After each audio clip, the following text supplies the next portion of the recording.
Yo, what's good? It's your boy Tyre Jalon, straight out of Brockton, Mass. Big shout out to TPmusic.com. Hard in the paint, big go hard. Honest music blog out here in Boston, Massachusetts. So big shout out to them. Let's get So, today you're releasing your mixtape, Genesis. What's been the process in creating that, and kind of, what does this day mean for you? well, to start off, I've been pretty much formulating the idea to start a mixtape since my junior year in high school. I went to Brockton High, and at that time, since I was in high school, I didn't really have too much free time. I'm in school every day, so I had to really just focus on that. But I always knew, like, in the next couple of years, in the next couple of months, I'm gonna find a way to put together this mixtape. Yeah. And basically, I started writing the tracks for the mixtape during the summer, and I was getting ready to go into college because I'm up at UMass Dartmouth right now as a freshman, and I was getting ready to go into college, and I'm like, yo, how am I gonna get this mixtape out? And then I realized, like, why don't I just invest into like a small studio setup that I could put in my room, you know what I mean, and just whenever I have free time, just record. And from September 2nd when I went into school till October 26th was the time that I recorded the mixtape. And I finished recording the mixtape, and then a lot of the people that I grew up with, my engineer, I've been working with him since I was 14. He hopped right on it and helped me out, and I had my videographer help me out. And, I had a lot of support with the whole project, so we went really hard with it. Like, the first project, I feel like every project has to be hard. It has to be the best that it can be. So that's what we did.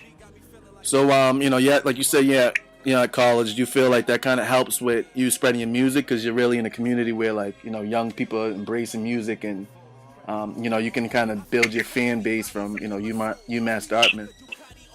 Exactly. That's exactly that's really the main reason why I went to school, to be honest. Like, always, like, throughout high school, I've always been, like, strong with my academics, but I realized really early that, I had a bigger plan, like, because one thing I always say, school isn't for everybody. Like, some people do have that artistic side of them where they can, they can, quote unquote, make money with their eyes closed. They can just do, they can put themselves out there and make money by just, making themselves a brand.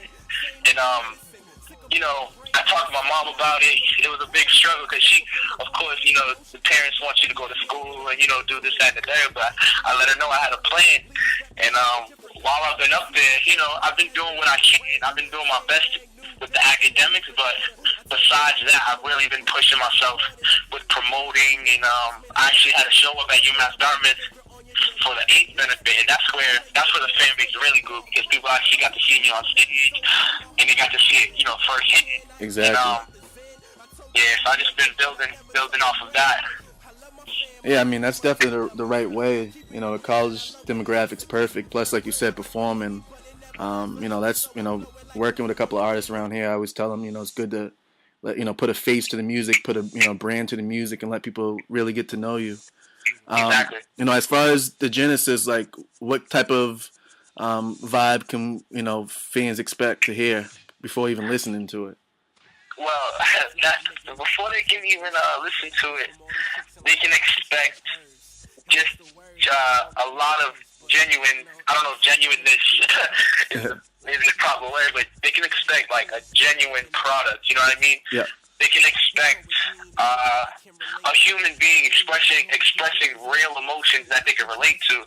One thing I've always learned growing up is, like, you always got to be true to yourself and true to other people. So it's like, in the industry right now, in the hip hop game, we got a lot of people following a trend. You know what I mean? There's a trend going on where there's a certain style of music that people tend to draw towards, and a lot of artists, they hop right on that trend too, and after a while, they just look like everybody else. And so, with this tape, there's a lot of diversity in the music. You're not going to only hear one style of music. You're going to hear different types of beats, different types of sounds. You're going to be singing on there. Like, it gets real. And it's all just a reflection of who I am. So, for people who do know me, they're going to get a taste of even more. And for people who don't know me, this is just like a presentation of who I am as a person. And I feel like that's what people are going to really be able to connect to. They're going to connect to the stories about, my father, my relationship with my father. They're going to hear stories about, a bad breakup that happened with me and my ex-girlfriend. Like, just little things like that. Yeah. It's just things that they can relate to. Exactly. Real life topics. Exactly. So what would you say would be like the, best or your favorite track off the project? Yeah, that's a hard one, but I've been telling a lot of people this is my favorite. I'm trying to really think. I'd probably say this song about my father. It's called Nothing.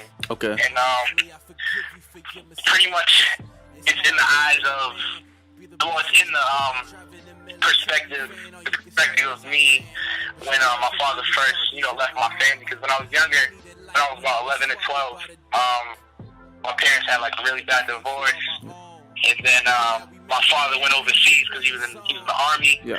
So it messed with me.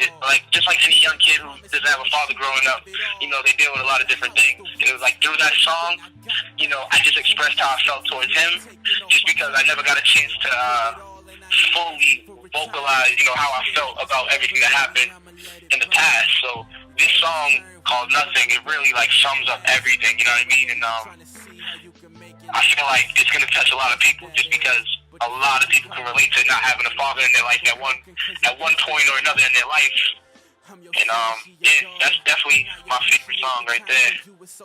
Cool, that sounds good, man. It's definitely, music's always a good tool to vent, so that's definitely a good thing. Definitely looking forward to that track. Do you have any features on the project? I do not actually. Cool. This first project, I tried to, keep it me, just fully me. For future projects, I already do have some ideas of people, because I've built a lot of relationships with different artists, Nice. upcoming artists, and they're actually amazing, and like they're still developing. Yeah. But these people are going to be the future game changers. You know what I mean? Yeah, exactly. What's like your feeling on the Boston hip hop scene? It's not like a New York, and Boston's really had like few artists to kind of make a name for themselves. Like there's like Mo Feed, and there's like a couple of dudes doing it locally, but there's no one that's doing it big. What's your feeling on the Boston scene? Exactly. I definitely agree with you on that. One thing I do like right now is the 12 for 12 movement that's going on. Cool. I did peep that because I know a couple of the artists in it. I do respect how the artists are trying to come together to really get Boston on the map, and that's that unity is what's needed. Yeah. But a lot of reasons why Boston isn't on the map, I feel, is because people don't want to stand out. You know what I mean? Yeah. Like I feel like a lot of people just group together in this one type of category, in this one circle. You know what I mean? They don't branch out. Yeah. And I feel like that's the biggest problem with Boston. It's like either you're not doing enough, or you just stagnated. You know what I mean? And there's a lot of amazing artists in Boston. Like I've been following, Dutch Rebel. I see how Malfi was moving. Yeah. And Malfi, he really took it to a whole nother level.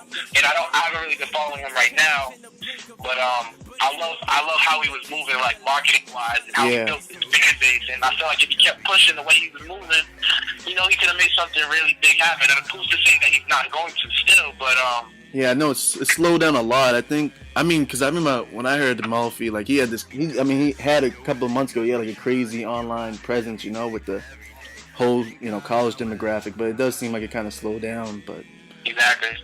And I feel like it's that. I feel like what it is a lot of people are just scared to take a risk. Yeah. You know what I mean? Like, if you're really gonna do it, you gotta put yourself out there 100%. Like, give it your all. Like, and that's one thing that I'm trying to present. It's like a lot of people stop doing what they do and stop pursuing their dreams just because of like one failure or just hearing somebody say something. You're not good, or you're not gonna make it. That one little thing affects a lot of artists, and they stop doing what they're doing. But it's like, it's just that persistence and that drive is what's gonna, get us on the map. Just the East Coast wise, Massachusetts wise, Boston wise, you know what I mean? Yeah. Speaking of that, what do you think has been your, biggest challenge so far in your